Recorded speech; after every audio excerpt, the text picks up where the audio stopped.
You ask Tiger to solve. This deals with linear equations with one unknown. The final result is z equals 155/6. Let's solve it step by step. Division by 1.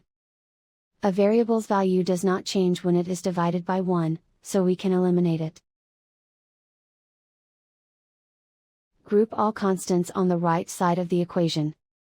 Add 5 to both sides. Simplify the arithmetic. Convert the integer into a fraction. Combine the fractions. Combine the numerators. Isolate the z. Multiply both sides by 5. Group like terms. Multiply the coefficients. Simplify the fraction. Multiply the fractions. Simplify the arithmetic.